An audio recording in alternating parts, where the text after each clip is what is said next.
Back with Mark Pancratz and Tyler Ivens very quickly in this segment because I've got a tease I want to get to. Vols fell by 5 to Kentucky. They lost by 1 to Vanderbilt. Those were both last month. What lessons can the Vols learn from those and apply when they face those two teams this week? They're going to Rupp Arena first, and they got Vandy coming here. Well, I think we've learned it. We've seen it the last 3 days. You talked about it, the points in the paint. We've gotten the ball so much more into the paint. Even when we're kickouts for 3, we're getting in the paint more inside out. So we got to keep doing that. What Kentucky did was they were going to let Zakai finish, and so we've got to not fall into that trap. And Zakai taking those contested jump shots, being able to get the ball inside, and then for me, I do think we got to find ways to score in tempo. Look, Kentucky is going to score the basketball. We got to be able to get some easy baskets, and then Zakai's got to be able to be physical instead of functional. We can't turn the basketball like we did against Oklahoma. If you turn that basketball over in Rupp Arena, it's going to be a 20-point game real quick. Kentucky's been struggling of late. Their fans are upset. It looked like they were on a hot roll with Mark Pope, and now it's kind of reality has set in. So it'll be interesting. If you get up on them, can you take them out of the game a little bit? Tyler, if you had to place a wager this week, what kind of wager are you looking for? The over. The over in the Kentucky game for this reason alone. Last time Tennessee and Kentucky got together here in Knoxville, Kentucky was a little injured. Remember, two of their top 4 leading scorers were out in that game. Lamont Butler made his return last night in a big win against South Carolina.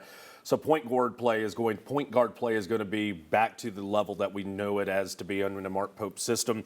I think we've learned the lesson, we being Tennessee, I'll speak in terms of the Vols for a moment, that the ball needs to start getting inside more. And that's actually kind of where one of Kentucky's weaknesses is their size. Their guard play is phenomenal when they're 100%. I think Tennessee has learned getting more of the ball inside. I think it's kind of carbon copy what we've seen there in this 3-game stretch. Remember last time they faced off against each other, Mark, you joined us on our show, and I was hammering their poor defensive approach. Even Rick Barnes said post-game, they're not getting, they're too comfortable. We're not getting aggressive enough. Tennessee won 11 of 45 from deep. I bet they don't shoot 45 threes at Rupp Arena on Tuesday night. Good. Yeah, and again, the inside out, it's the key. I mean, it's allowing Chaz to even, when they set screening action before, they were able to hedge on Chaz and not let Chaz get separation. Now, because we're getting that ball inside, we're getting more separation for Chaz, and you're starting to see him shoot the basketball. More Igor. I need more Igor. I don't care how much he's struggling. This guy is clearly your clear number 2 scorer. Make him your clear number 2 scorer. Okay, sounds good. When we come back, we got football stuff to discuss. The next segment up will be Lady Vols knocking off UConn and the trajectory of that program and what Kim Caldwell has done. But first, if you didn't get a chance to get over to the Sports Source Digital Network this week, that's our YouTube channel. Don't cost nothing. It's free. If you haven't been over there and checked that out, here's just a little bit of the content you missed this week. We'll see you on the other side with Lady Vols and football.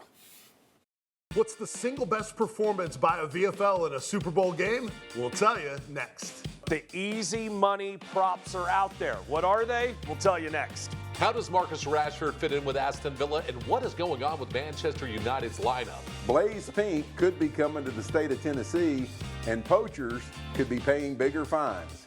Next. What are your favorite big game wins for Tennessee?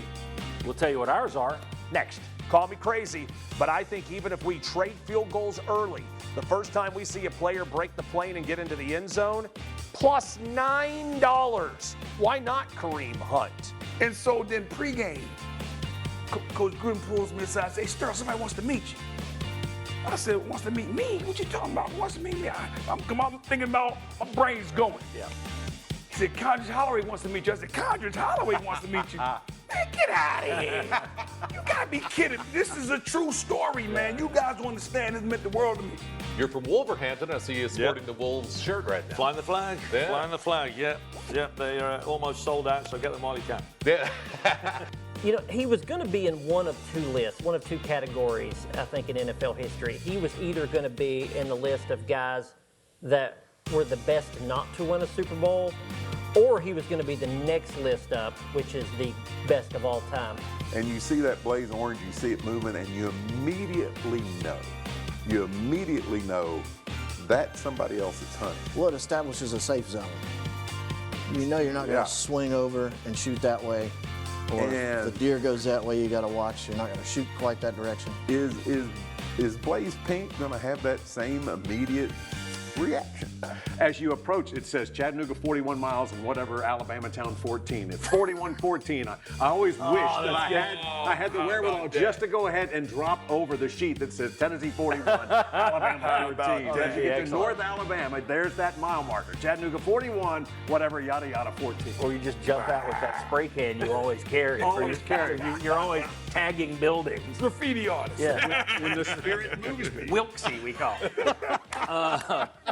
Wait, we got a bonus for you. Look at that. Memorabilia of Jack Hacksaw Reynolds, VFL, on our top 5 list. John Pennington doubted that he actually saw the car, so he sent him this and said, look, I really did actually saw off a car.